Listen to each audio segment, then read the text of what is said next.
Hello, नमस्कार, आदाब, सत श्री अकाल और अस्सलाम वालेकुम। मैं हूं मोहम्मद अहमद काज़मी, लेकर आया हूं आपका पसंदीदा कार्यक्रम नज़र दुनिया पर। सीरिया की राजधानी दमिश्क में 2 दिन पहले हुए टेररिस्ट हमले में 14 फौजी जवानों के मारे जाने और उसके जवाब में सीरिया की हुकूमत के ज़रिए इदलिब के नज़दीक अरीहा पर बमबारी किए जाने के वाक़यात के बाद सीरिया और तुर्की के बीच फिर से टकराव की हालत बन गई है। तुर्की के प्रेसिडेंट रजब तैयब अर्दगान ने कहा है कि अगर ज़रूरी हुआ तो सीरियाई फ़ौज के ख़िलाफ़ भारी हथियारों का इस्तेमाल करेंगे। अब से पहले भी दोनों मुल्कों में टकराव रहा है। सीरिया का इल्ज़ाम है कि 2011 में बशार अल असद हुकूमत के ख़िलाफ़ शुरू हुए हंगामे में तुर्की का डायरेक्ट हाथ रहा है, क्योंकि दाइश और दूसरे टेररिस्ट ग्रुप्स के लड़ाके तुर्की के रास्ते से ही सीरिया और उसके बाद इराक़ में पहुंचे थे। तुर्की के ज़रिए 2018 में की गई फौजी कार्रवाई के नतीजे में सीरिया की 2250 स्क्वायर किलोमीटर ज़मीन पर कब्ज़ा किया गया था, जो अब तक जारी है। 2 दिन पहले ही प्रेसिडेंट रजब तैयब अर्दगान ने सीरिया, इराक़ और लेबनान में बॉर्डर पार करके तुर्की फ़ौज को कार्रवाई करने की इजाज़त को सपोर्ट करने वाले कानून का मसवदा पार्लियामेंट में भेजा था। तुर्की की पार्लियामेंट में पेश होने वाले इस बिल में सीरिया और इराक़ के नॉर्थ के इलाकों में तुर्की की फ़ौज के ज़रिए नए हमलों के शुरू करने पर जोर दिया गया है। तुर्की का कहना है कि अगर सीरिया में अमेरिका और रूस मौजूद रह सकते हैं तो तुर्की क्यों नहीं रह सकता। एपिसोड काफ़ी अहम है, आखिर तक ज़रूर देखें। आगे बढ़ने से पहले आपसे गुजारिश है कि अगर आपने अभी तक media star world YouTube channel subscribe नहीं किया है तो सब्सक्राइब कर लें और घंटी दबाना ना भूलें। और अगर आप हमें फेसबुक पर देख रहे हैं तो हमारे पेज को लाइक करें ताकि हमारी हर नई वीडियो की खबर आपको सही वक्त पर मिल सके। अगर हमारी खबर सच्ची और अच्छी लगे तो अपने व्हाट्सएप ग्रुप, फेसबुक, इंस्टाग्राम और ट्विटर अकाउंट पर ज़रूर शेयर करें ताकि मीडिया स्टार वर्ल्ड की खबरें दुनिया भर तक पहुंच सकें। आज की बड़ी खबर है कि तुर्की के प्रेसिडेंट रजब तैयब अर्दगान ने कहा है कि अगर ज़रूरी हुआ तो वे दमिश्क के ख़िलाफ़ भारी हथियारों का इस्तेमाल करेंगे।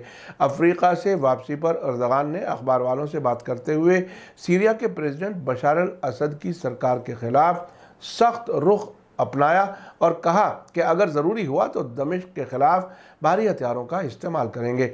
रशिया टुडे की रिपोर्ट के मुताबिक रजब तैयब अर्दगान ने कल थर्सडे को अपने एक बयान में कहा है कि तुर्की की फ़ौज इदलिब में सीरियाई फ़ौज के ख़िलाफ़ भारी हथियारों का इस्तेमाल करेगी। रशिया टुडे ने कहा है कि अर्दगान ने सीरिया में तुर्की की फ़ौज के गैर कानूनी दखल का बचाव करते हुए कहा है कि तुर्की की फ़ौज सीरिया से पीछे हटने का कोई इरादा नहीं रखती है, बल्कि इस मुल्क में वो अपनी सरगर्मियों को जारी रखेगी। तुर्की के प्रेसिडेंट रजब तैयब अर्दगान ने कहा कि इस वक्त अहम बिंदुओं और इलाके में हमारी फ़ौजी कार्रवाइयाँ जारी हैं और यकीनी तौर से किसी तरह का समझौता नहीं किया जाएगा और सीरिया में हमारी कार्रवाइयाँ जारी रहेंगी।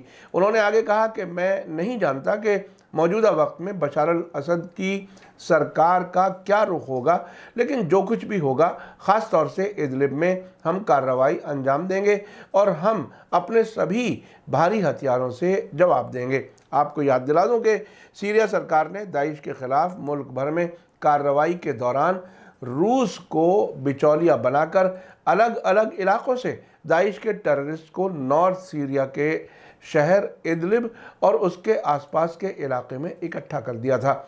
वहाँ इन टेररिस्ट की हिफाजत के लिए तुर्की ने मिसाइल डिफेंस सिस्टम समेत भारी हथियार तैनात किए हुए हैं। सीरिया का कहना है कि 100 से ज़्यादा मुल्कों से आने वाले टेररिस्ट को उनकी सरकारें वापस लेने के लिए तैयार नहीं हैं।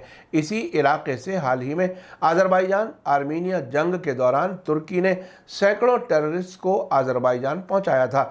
यहाँ से दाइश के टेररिस्ट को अफ़गानिस्तान भी पहुँचाने की खबरें हैं। तुर्की के काबुल एयरपोर्ट को चलाने के प्लान के पीछे भी कुछ लोगों का कहना है कि अगर ये काम तुर्की को मिल जाए तो सीरिया से दाइश के टेररिस्ट को अफ़गानिस्तान पहुंचाने में आसानी हो जाएगी। अब तक भी तालिबान ने तुर्की को काबुल एयरपोर्ट की सिक्योरिटी का काम नहीं सौंपा है। ईरान के पार्स टुडे की रिपोर्ट के मुताबिक तुर्की के प्रेसिडेंट रजब तैयब अर्दगान का ये नया बयान ऐसी हालत में सामने आया है जबकि सीरिया की न्यूज़ एजेंसी साना ने रिपोर्ट दी है कि तुर्की ने अभी पिछले कुछ घंटों के दौरान ही इदलिब में टेररिस्ट ग्रुप्स के लिए हथियार और दूसरे साजो सामान भेजे हैं। तुर्की के प्रेसिडेंट के स्पोक्स पर्सन इब्राहिम कालीन ने अभी हाल ही में एक इंटरव्यू में कहा था कि अगर अमेरिका और रूस को सीरिया में जाने का हक है तो फिर तुर्की को भी इस तरह का हक हासिल है। सीरिया सरकार ने बार बार कहा है कि सीरिया में अमेरिका और तुर्की की मौजूदगी गैर कानूनी है और दोनों गैर कानूनी काबिज हैं और इन मुल्कों को सीरिया से निकल जाना चाहिए। इसी बीच सीरिया की न्यूज़ एजेंसी साना ने मॉस्को से रूसी डिफेंस मिनिस्ट्री के हवाले से आज ही खबर दी है कि इदलिब के डी एस्केलेशन जोन में तैनात टेररिस्ट ग्रुप्स ने पिछले 24 घंटों के दौरान 13 हमले किए हैं। हमीम में और रूसी कोऑर्डिनेशन सेंटर में deputy commander rear admiral Vadim collate ने एक बयान में कहा है कि 13 हमले उन इलाकों में रिकॉर्ड किए गए हैं जहां जबहतुन नुसरा ग्रुप से जुड़े टेररिस्ट ग्रुप्स मौजूद हैं।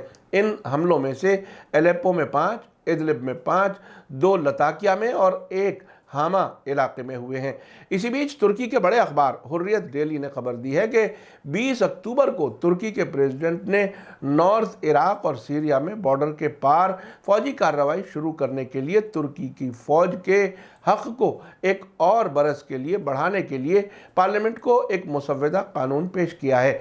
अब से पहले तुर्की के प्रेसिडेंट रजब तैयब अर्दगान की सरकार के जरिए पेश की गई तजवीज़ के तहत तुर्की की फौज को 30 अक्टूबर 2020 से 30 अक्टूबर 2021 तक बॉर्डर पार कार्रवाई करने की इजाज़त दी गई थी। अब इस मुद्दत में 1 साल बढ़ाने के लिए कहा जा रहा है।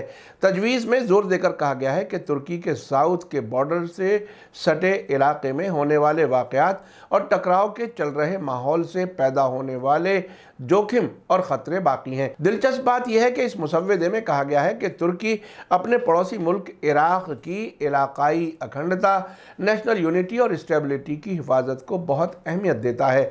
दूसरी तरफ कहा जा रहा है कि इराक़ में PKK और दाइश एलिमेंट्स का लगातार वजूद मजहब की बुनियाद पर अलगाववाद के खिलाफ कोशिश और इलाकाई अमन, स्टेबिलिटी और हमारे मुल्क की हिफाजत के लिए सीधा खतरा है। टेररिस्ट ग्रुप ख़ास तौर से कुर्दों के ग्रुप्स PKK, PYD, YPG और दाइश हमारे बॉर्डर से सटे इलाकों में सीरिया में अपनी मौजूदगी जारी रखे हुए हैं, जो तुर्की की नेशनल सिक्योरिटी के लिए ख़तरा है। इससे मुताल्लिक़ एक ख़बर में यह भी कहा गया है कि तुर्की की पार्लियामेंट में टेररिज्म मुखालिफ कैंपेन के लिए इराक़ और सीरिया के अलावा लेबनान में भी तुर्की के फ़ौजियों को बॉर्डर पार करके कार्रवाइयाँ करने की इजाज़त रहेगी।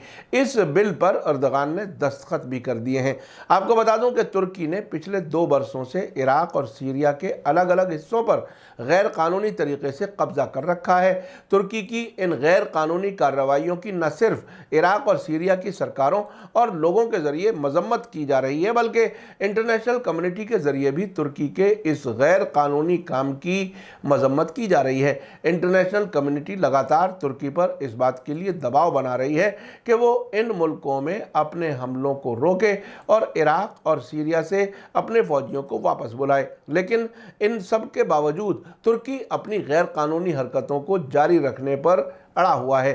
आपको ये भी याद दिला दूं कि अगस्त महीने में इराक़ की पॉपुलर आर्मी यानी हश्दल शाबी में शामिल ग्रुप नुजबा मूवमेंट ने तुर्की के गैर कानूनी और गैर उसूली रवैये को देखते हुए धमकी दी थी और कहा था कि हमारे लिए अमेरिका और तुर्की में कोई फ़र्क नहीं है, क्योंकि दोनों ही काबिज यानी अतिग्रहणकारी मुल्क हैं।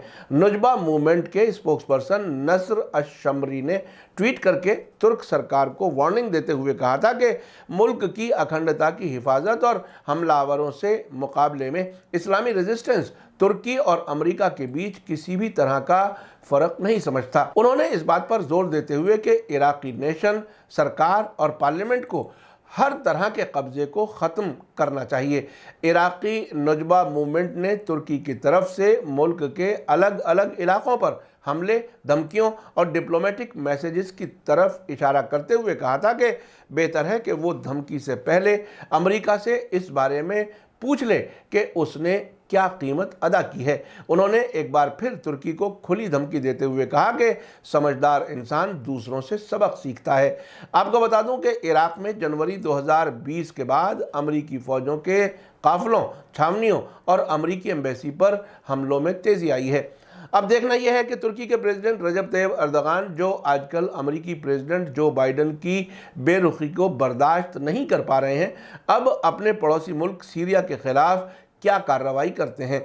दमिश्क में फौजियों पर हुए टेररिस्ट हमले के बाद सीरिया की तरफ से इदलिब के नज़दीक अरीहा पर गोलाबारी करने पर जिस तरह अर्दगान की तरफ से रिएक्शन आया है और कहा गया है कि वे सीरिया के खिलाफ बड़े हथियार इस्तेमाल करेंगे, इससे उनके अंदर पाई जाने वाली बेचैनी जाहिर हो रही है। अर्दगान ने हाल ही में न्यूयॉर्क में यूनाइटेड नेशन जनरल असेंबली के मौके पर बाइडन के जरिए मुलाकात का वक्त नहीं दिए जाने के बाद वापसी पर कहा था कि वे अब रूस से और ज़्यादा हथियार खरीदेंगे। साथ ही उन्होंने कहा था कि उन्होंने बराक ओबामा और डोनाल्ड ट्रंप के साथ तालमेल के साथ अच्छा काम किया था, लेकिन जो बाइडन के साथ शुरुआत अच्छी नहीं रही। इस वक्त बड़ा सवाल यह है कि क्या अब अर्दगान अमेरिका को खुश करने के लिए उसके दुश्मन सीरिया के खिलाफ फौजी कार्रवाई करेंगे? क्या वो फिर से इस इलाके में अमेरिका की नज़र में अहमियत हासिल करना चाहते हैं? अगर अर्दगान ने ऐसा कदम उठाया तो इलाके के अमन को पूरा खतरा है। इसके चांसेस इसलिए भी ज़्यादा हैं क्योंकि तुर्की नाटो का हिस्सा है और वो इजराइल और अमेरिका को नाराज़ करने का ख़तरा मोल नहीं ले सकता। इसी के साथ मुझे दीजिए इजाज़त। आज का एपिसोड कैसा लगा कमेंट्स में ज़रूर लिखें। थैंक यू, धन्यवाद, शुक्रिया। जय भारत, जय हिंद। मीडिया स्टार वर्ल्ड के और वीडियो देखने के लिए हमारे चैनल को सब्सक्राइब करें और सीधे नोटिफिकेशन पाने के लिए बेल आइकन दबाएं। और अगर हमारी खबर सच्ची और अच्छी लगे तो अपने व्हाट्सएप, इंस्टाग्राम, फेसबुक और ट्विटर अकाउंट पर ज़रूर शेयर करें।